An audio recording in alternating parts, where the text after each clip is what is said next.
else would it be but Annabelle? Much of Annabelle's story is quite well known thanks to the Conjuring franchise movies. Annabelle is a very real Raggedy Ann doll, and though she looks a bit different to her film counterpart, she is very much still just as scary.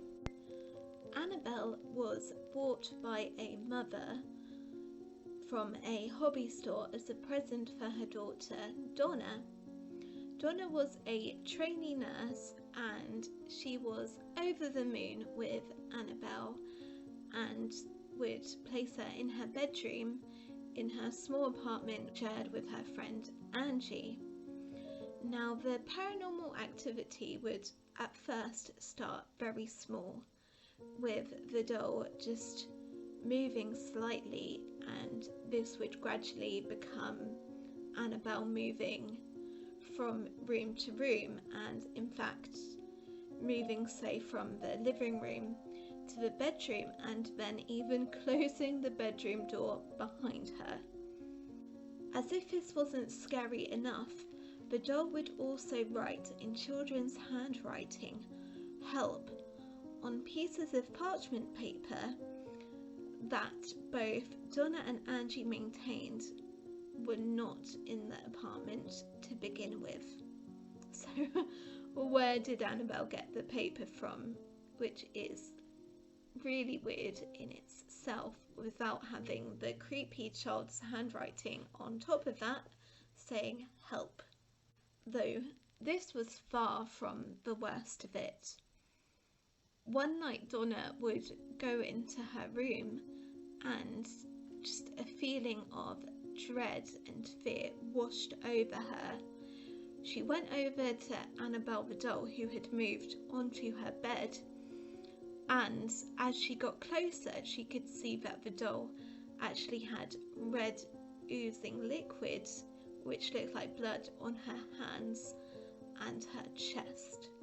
Desperate for answers, the girls called in a medium, who then proceeded to tell them that the doll was being possessed by the spirit of a 7-year-old girl called Annabelle Higgins.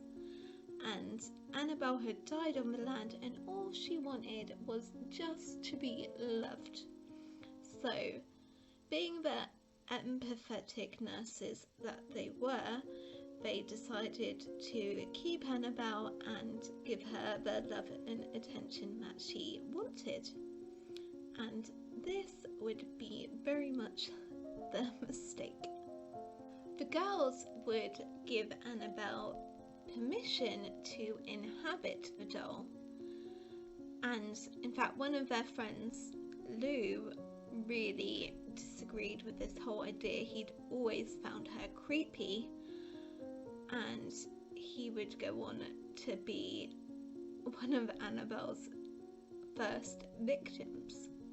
One night Lou heard noises coming from Donna's room, and at the time it was just him and Angie in the apartment, so he thought that perhaps it was an intruder, so he went to Donna's room to check it out.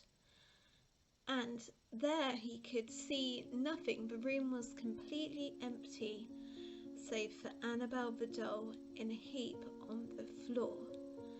As he got closer to inspect the doll, he felt something dark and ominous was behind him. When still he looked again and no one was there, when all of a sudden he clutched his chest in pain and fright, and suddenly blood was seeping through his shirt.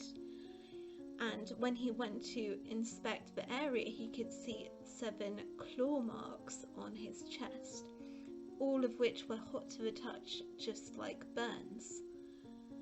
And like I mentioned, there was no one else there except Annabelle the doll, so how could this possibly happen? And this was a catalyst for Donna thinking, no, there is something more insidious in this doll. A spirit of a 7-year-old girl wouldn't do this type of thing. So she went looking for help. Donna contacted Father Hegan, who in turn needed a higher authority, and he contacted Father Cook, who then, realising what he was dealing with, contacted well-known paranormal investigators Ed and Lorraine Warren. Now, the Warrens said to them how serious this was. They maintained that human spirits do not possess inanimate objects like dolls. They only possess humans, and it is in fact inhuman and potentially demonic spirits who would possess something like a doll. And they actually said to Donna that because of what happened and the permission that they gave so-called Annabelle, that they were in fact only a few weeks from complete demonic possession, in which case the three of them may be seriously harmed or even worse. Now, understandably, after hearing this, Donna did not want anything more to do with Annabelle. So the Warrens decided to take Annabelle home to their occult museum in Connecticut. Interestingly, on their journey home, the Warrens would receive bad luck. Their brakes would fail and their power steering failed. The car was just going all over the place. And it was only when one of them would put holy water onto Annabelle that it would subside enough for them to make it home safely.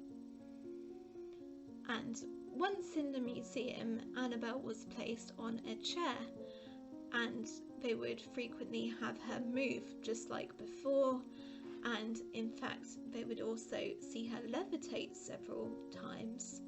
Especially seemed to hate members of the clergy. One Father Bradford said in front of her, "You're just a ragdoll, Annabelle. You can't hurt anyone." And he would soon find out she would indeed hurt people. Upon his journey home, the father was in a near-fatal car accident, and his car was completely wrecked. After this incident, the Warrens would lock her in a special case which had sort of like blessings on the side and certain things to make it a bit safer, and on it it would say, "Warning, positively do not open." This did stop her moving, but unfortunately it didn't stop her punishing anyone who would speak badly about her in front of her or make fun of her or challenge her in any way. On one occasion, a young man who was visiting the museum with his girlfriend knocked on Annabelle's case, insisting that if Annabelle can hurt someone and scratch someone, that she should do it to him. Upon hearing this, Ed soon told the man to leave the museum, and on his way back the couple were just laughing and saying how silly the whole thing was and how silly Annabelle was, when suddenly he lost control of the motorbike, and sadly he was in a fatal crash. So he didn't survive, and his girlfriend was in fact hospitalised for a whole year afterwards. Now, still to this day, people visit Annabelle and say strange things happen around her and that they've been cursed by her. I think what really distinguishes Annabelle from the others is that she is said to be possessed by a demon rather than a human spirit, and I think that's really scary. I mean, the human spirits seem don't know, maybe this isn't the word, but seem somewhat content possessing the likes of Peggy and Robert. But with Annabelle, the demon's whole aim was to eventually be able to move outside of a doll and possess someone human, and that is pretty terrifying stuff.